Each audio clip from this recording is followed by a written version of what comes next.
Good evening everyone. Hope you all are doing well and once again welcome back to खुशी family vlogs. तो जी तारीख है 14 सितंबर और time हुआ है शाम के लगभग 5 साढ़े 5 बजे का।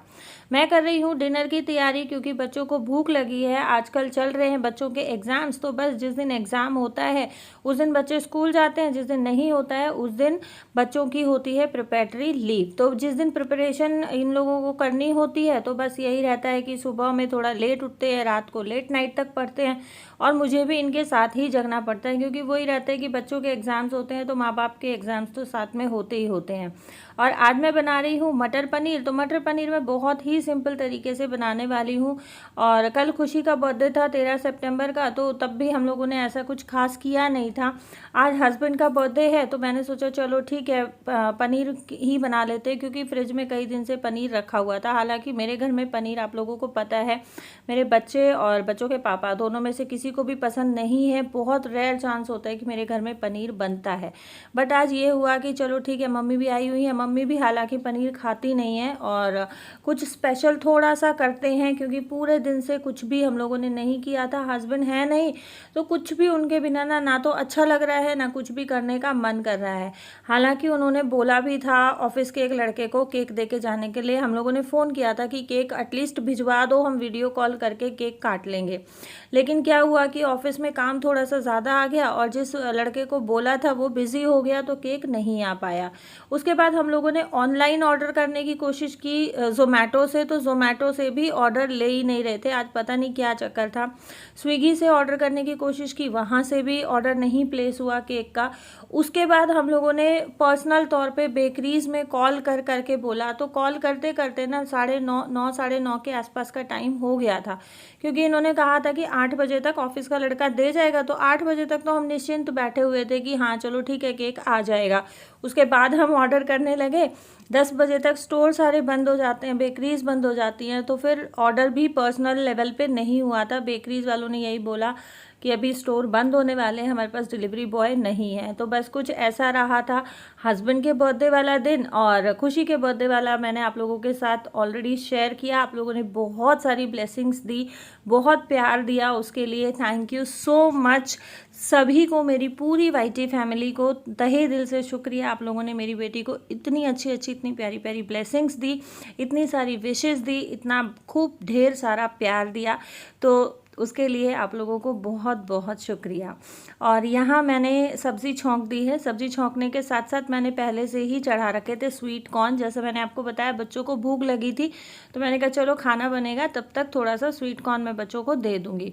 और यहाँ अभी तक मेरी हेल्पर दीदी आई नहीं है तो इसीलिए मैंने कुकर भी साथ साथ खाली करके रख दिया है कि वो आएंगी तो बर्तन साथ साथ मज जाएंगे। लग गई हूँ, बच्चे खा रहे हैं स्वीट कॉर्न तो तब तक मैं बना दूँगी रोटियाँ क्योंकि मम्मी ने कॉर्न नहीं खाया। मम्मी नहीं खा पाती हैं ऐसी जो हार्ड चीज़ें थोड़ी सी होती है ना, तो वो मम्मी नहीं खा पाती हैं। तो बस यहाँ पे मैं रोटियाँ बना रही हूँ, मम्मी को दे दूँगी खाना और बच्चे भी साथ साथ खा ही लेंगे क्योंकि बच्चों को भूख लगी थी। और कौन से तो आपको पता है कहाँ ही पेट भरता है, वो तो थोड़ा सा ये रहता है कि स्नैक्स तौर पर बच्चों को दे दिया तो थोड़ी सी भूख दब जाती है। और स्नैक्स वगैरह में ना मैं कोशिश करती हूँ इसी तरीके की हेल्दी चीज़ें मैं बच्चों को दूँ। चिप्स कुरकुरे या और अटरम शटरम जो भी चीज़ें आती हैं वो मैं बच्चों को नहीं देती हूँ। अगर बच्चों को थोड़ी बहुत छोटी मोटी भूख लगती है, फ्रूट्स काट के दे दिया या चीला बना दिया, इस तरीके की छोटी छोटी चीज़ें मैं बच्चों को दे देती हूँ। तो जी रात को डिनर करने के बाद मैंने कुछ भी शूट नहीं किया था। ये नेक्स्ट डे मॉर्निंग का वीडियो है 15 सितंबर का और टाइम हुआ है लगभग 5:45 बजे के आसपास का। सभी लोग सो रहे हैं। मैं उठ गई थी तो मैंने सोचा चलो मैं झाड़ू लगा देती हूँ। और यही रहता है कि देखो मॉर्निंग में और इवनिंग में मैं झाड़ू लगा देती हूँ एक बारी। हालांकि मेरे बच्चे बड़े हैं, मेरे घर में बहुत ज़्यादा गंदा नहीं होता है और ज़्यादा कूड़ा भी नहीं निकलता है क्योंकि बच्चे बड़े हैं तो ज़्यादा गंदगी नहीं फैलाते हैं। और खुशी रात को पढ़ रही थी तो बस पढ़ते पढ़ते अपनी बुक्स और बैग वगैरह सब गद्दे पे ही छोड़ दिया। तो बस झाड़ू लगाते हुए और मैं साथ साथ रूम्स को भी थोड़ा सा ठीक करते हुए चलूँगी क्योंकि डस्टिंग के लिए अभी फ़िलहाल मेरे पास कोई भी नहीं आ रहा है। ये जो दीदी आ रही हैं ये सिर्फ झाड़ू पोछा करती हैं और बर्तन करती हैं। तो इस वजह से डस्टिंग मुझे ही करनी पड़ती है। तो बस मेरा यही रहता है कि सुबह शाम में जब भी मैं झाड़ू लगाती हूँ तो मैं रूम्स को भी थोड़ा सा साथ साथ ठीक करते हुए चलती हूँ, तो मेरा काम का जो बर्डन है वो थोड़ा सा कम हो जाता है। अच्छा, बेशक आपके घर में हेल्पर आ रही है, लेकिन सुबह उठते ही एक बार हमें घर में झाड़ू ज़रूर निकालनी चाहिए। अगर घर में साफ़ सफाई रहती है तो घर में बरकत भी रहती है। और सुबह सुबह तो कहा जाता है कि जो हमारे बड़े बुजुर्ग थे वो भी कहते थे कि सुबह सुबह हमें अपने गेट के सामने से बुहारना चाहिए, गेट में से घर में से झाड़ू लगानी चाहिए। तो बस इसी वजह से पहले क्या था, स्टार्टिंग में मेरी हेल्पर दीदी 7 बजे आ जाती थी, मैंने 7 बजे के लिए ही लगाया था उनको। तो सुबह सुबह वो आ जाती थी, टाइम से झाड़ू पोछा हो जाता था। तो कभी कभार मैं भी स्किप कर देती थी कि हाँ चलो ठीक है, 7 बजे तक तो आ ही जाएंगी, आके अपने आप कर लेंगी। लेकिन अभी वो 7 बजे किसी का नाश्ता बना रही हैं तो आते आते उनको 8:30 हो जाता है। तो बस मेरा ये रहता है कि 8:30 बजे आएंगी, उससे पहले अगर मुझे टाइम लग रहा है और नहीं भी लग रहा है तो थोड़ा सा टाइम निकाल के मैं घर में झाड़ू लगा देती हूँ, क्योंकि उतना गंदा नहीं होता है तो मुझे ज़्यादा टाइम भी नहीं लगता है। और यहाँ आप देखें, बस खुशी का बेड मैंने लगा दिया है, टेबल भी इसकी मैं साथ साथ साफ़ कर दूँगी। अच्छा, किसी ने मुझे कमेंट किया था कि दीदी आप आयरन बोर्ड ले लो, उससे आपको ना आयरन करने में आसानी होएगी। तो जी इस रूम में जो आप टेबल देख रहे हैं ना, ये मेरा आयरन बोर्ड ही है। तो यहाँ पे खुशी पढ़ती है, इसने आयरन बोर्ड को स्टडी टेबल बनाया हुआ है, इसलिए मैं आयरन बोर्ड यूज़ नहीं करती हूँ। नहीं तो आयरन बोर्ड मेरे पास पिछले लगभग 8 से 10 साल पहले मैंने लिया था और मेरे पास है आयरन बोर्ड। तो बस यही है कि थोड़ा सा बच्चे अगर यूज़ कर रहे हैं तो मैं ये नहीं करती हूँ कि नहीं रहने दो, क्योंकि अगर मैं इसको हटा दूँगी तो मुझे एक स्टडी टेबल उसके लिए ख़रीदना पड़ेगा। एक स्टडी टेबल ऑलरेडी मेरे घर में है, और रेंट के घर में आप समझ ही सकते हो कि बहुत ज़्यादा एक्सेस सामान हम लोग रखते हैं, तो उसमें फिर थोड़ा सा एक तो जगह की दिक्कत आती है, दूसरा आप जब बार बार शिफ्टिंग करते हो तो उसमें सामान भी टूटता है। तो मेरी नीयत यही रहती है कि बहुत ज़्यादा कबाड़ हम घर में ना भरें या बहुत ज़्यादा सामान हम घर में ना रखें। तो बस अगर चीज़ है तो उसको किसी तरीके से हम यूटिलाइज़ कर सकते हैं तो उसको यूटिलाइज़ कर ले। तो जी यहाँ आयरन बोर्ड मेरा स्टडी टेबल के रूप में यूज़ हो रहा है।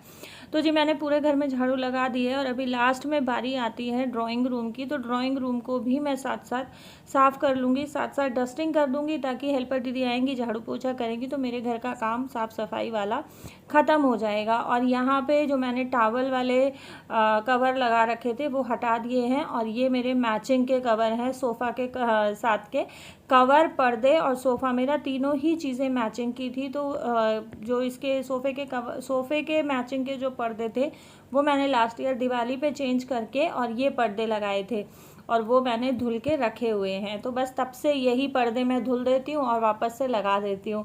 तो अभी देखते हैं, दिवाली पे नए पर्दे लेके आने की है मेरी, कि मैं सोच रही हूँ कि मैं नए पर्दे ले लूँ एक जोड़ी और, बट अभी दिवाली आएगी तब शॉपिंग करेंगे, देखते हैं क्या क्या शॉपिंग होती है और क्या क्या रहती है। सोचा तो बहुत कुछ है, बहुत कुछ सोच रखा है कि ये लेंगे ये लेंगे। और दिवाली पे होता ही है कि दिवाली पे हर किसी को ये रहता है कि हम नया सामान खरीदें, अपने घर को अच्छे से डेकोरेट करें, अपने घर को अच्छे से थोड़ा सा मेकओवर घर का करें। और यहाँ मैं साथ साथ कर दे रही हूँ डस्टिंग के लिए मैंने ना ये ग्लव लिए हुए हैं, और कभी मैं इन ग्लव्स से डस्टिंग कर देती हूँ, कभी मेरे पास मैंने कॉटन के कपड़े भी रखे हुए हैं, जैसे मैं सूट वगैरह सिलती हूँ उसमें से कपड़े बच जाते हैं। जो प्योर कॉटन के कपड़े होते हैं ना, उनको मैं कभी भी फेंकती नहीं हूँ, उनको मैं डस्टिंग के लिए रख देती हूँ। और ये जो टेबल के नीचे बुक्स रखी हुई हैं, ये लकी की बुक्स हैं, क्योंकि आपको पता है लकी की ट्यूशन क्लासेस यहीं पे होती हैं, तो बस उसको ट्यूशन के लिए जो भी बुक्स लगती हैं वो यहीं टेबल के नीचे रखता है और यहीं से यूज़ कर लेता है। तो मैंने भी सारी की सारी मैनेज करके ऑर्गेनाइज़ करके टेबल के नीचे ही लगा दी है, क्योंकि ये लकी ना थोड़ा सा ये है कि शरारती नेचर का है, थोड़ा नॉटी नेचर का है, तो ये थोड़ा सा ध्यान कम रखता है अपनी बुक्स का, तो इसकी बुक्स का ध्यान भी मुझे ही रखना पड़ता है या फिर खुशी को ध्यान रखना पड़ता है। तो जी यहाँ ये देखें आप, ये आया था बाहर से और इसने कपड़े निकाल के सब यहीं पे रख दिए हैं, वाटर बॉटल पानी पिया, पानी पी के बॉटल यहीं छोड़ दी है। तो बस थोड़ा सा इस तरीके का ना, ये हाइट इसकी लंबी हो गई है बट एज इसकी वही 13-14 साल है, तो बचपना है अभी इसमें, इसी वजह से मैं भी इसको कुछ कहती नहीं हूँ, और कहने को तो डांटती भी बहुत हूँ, समझाती भी बहुत हूँ, लेकिन ये एज बच्चे की ऐसी होती है कि इस एज में आप कितना भी डांट लो, कितना भी समझा लो, लेकिन बच्चे में थोड़ा सा बचपना होने के कारण वो करते वही है जो उनके मन में आता है। बाकी कॉपरेट बहुत करता है, काम भी बहुत करता है, ये नहीं बोलूँगी कि काम नहीं करता है, हेल्प भी करता है, बट अपनी चीज़ों को लेके थोड़ा सा लापरवाह है। और आ जाएगी, टाइम के साथ साथ समझदारी भी आ जाएगी। मुझे एक कमेंट भी आया था कि दीदी मेरा बेटा बिल्कुल नहीं मानता है, तो जी बेटा मेरा भी नहीं मानता है, वो भी ऐसी शरारतों में लगा रहता है। बट ये है कि जैसे जैसे बच्चे बड़े होंगे, आगे आगे जैसे जैसे थोड़ी मैच्योरिटी आएगी, समझदारी आएगी, सारी चीज़ें अपने आप समझने लग जाएंगे, रिस्पॉन्सिबिलिटी भी समझने लग जाएंगे। देखें, बच्चे पेरेंट्स से ही सीखते हैं। सबसे ज़्यादा लड़के जो होते हैं वो अपने पिता से सीखते हैं।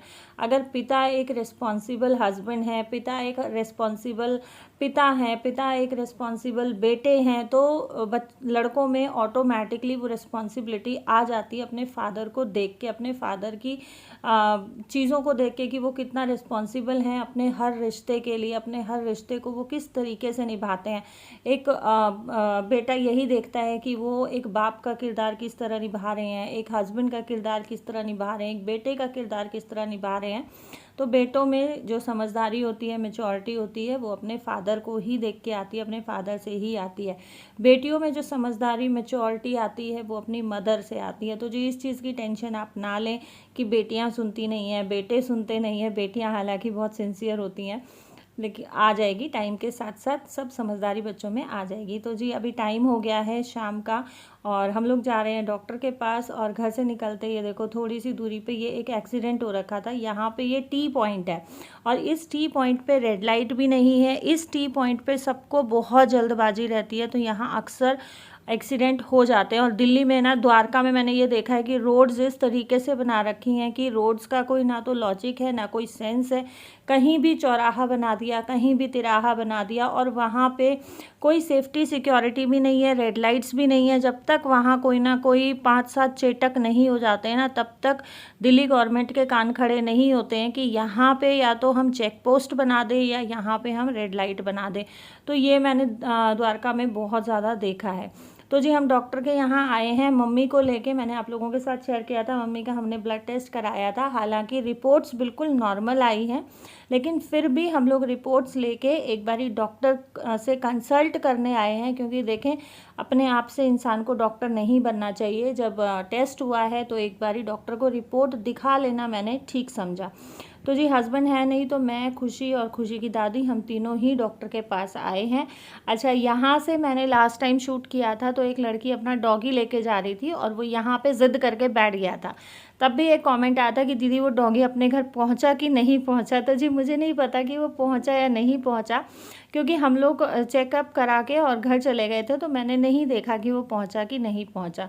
और इस तरीके से जब आप पब्लिक प्लेस में शूट करते हो ना, तो लोग बाग आपको इस तरीके से ऐसी नज़रों से देखते हैं कि पता नहीं आप कौन सा इतना बड़ा गुनाह कर रहे हो। तो बहुत थोड़ा सा ना अजीब सा लगता है। लेकिन अगर आप सोशल मीडिया पे हो तो आपको ये सब चीज़ें इग्नोर करनी पड़ती हैं। बहुत सारे कमेंट्स आते हैं कि दीदी पब्लिकली हमें शूट करने में शर्म आती है। तो जी अगर आप सोशल मीडिया पे कामयाब होना चाहते हो, आप सोशल मीडिया पे काम कर रहे हो, तो आपको ये सब चीज़ें इग्नोर करनी पड़ेंगी। और ये एक्वेरियम में फ़िश है ना, बहुत सुंदर लग रही थी, लेकिन यहाँ से सब आ जा रहे थे तो मैं ज़्यादा शूट नहीं कर पाई। और ये डॉक्टर गैस्ट्रो और लीवर के बहुत ही एक्सपीरियंस डॉक्टर हैं, काफ़ी अच्छे डॉक्टर हैं। मेरे हस्बैंड का ट्रीटमेंट इन्हीं से चल रहा है पिछले लंबे टाइम से। अगर आप लोग लीवर के लिए या गैस्ट्रो डिपार्टमेंट में कोई अच्छा डॉक्टर द्वारका में देख रहे हैं तो आप इनसे कंसल्ट कर सकते हैं। ये सेक्टर 13 में जय श्री राम अग्रवाल इन डॉक्टर का नाम है। तो सेक्टर 13 में क्लिनिक है इनका, तो आप इनसे कंसल्ट कर सकते हैं। बहुत अच्छे और एक्सपीरियंस डॉक्टर हैं। मम्मी की सारी रिपोर्ट्स नॉर्मल है, थोड़ा सा बस कोलेस्ट्रॉल हाई है। तो 2 महीने की अभी मेडिसिन डॉक्टर ने दी है कि 2 महीने का कोर्स आप करो, उसके बाद एक बारी फिर से चेक कराना कि कोलेस्ट्रॉल कितना बैलेंस हुआ है और कितना बढ़ा है। मतलब जो भी होगा, कम होगा या ज़्यादा होगा, तो वो हम दोबारा से एक बारी चेकआउट कर लेंगे। तो जी बस यहाँ पे हम लोग निकलने लगे हैं घर के लिए और हमें निकलते निकलते टाइम हो गया था लगभग 7:30 बजे का। तो जी इस वीडियो को करते हैं यहीं पे एंड। मिलूंगी आप लोगों से कल एक नए वीडियो के साथ। अगर ये वीडियो पसंद आया हो तो आप लोग वीडियो को लाइक करें, शेयर करें फैमिली फ्रेंड्स के साथ। सोशल मीडिया हैंडल्स पे भी आप लोग वीडियो को शेयर कर सकते हैं। व्हाट्सअप स्टेटस पे अगर आप लोग लगाना चाहें, अगर आपको मेरी वीडियोज़ में इंटरेस्ट आता है तो व्हाट्सअप स्टेटस पे भी आप मेरी वीडियोस का लिंक पोस्ट कर सकते हैं। और मैं आपसे मिलूंगी कल एक नई वीडियो के साथ, नए कंटेंट के साथ, नई एनर्जी के साथ एंड नई मस्ती के साथ। कोशिश करूंगी कि कल का वीडियो बहुत स्पेशल हो और कुछ स्पेशल आप लोगों के साथ शेयर कर पाऊँ। और अभी हस्बैंड नहीं है तो थोड़ा सा मन भी ऐसा ही उदास रहता है, कई दिन हो गए उनको गए हुए। तो जी thank you so much for watching my videos. मिलते हैं कल एक नई वीडियो के साथ।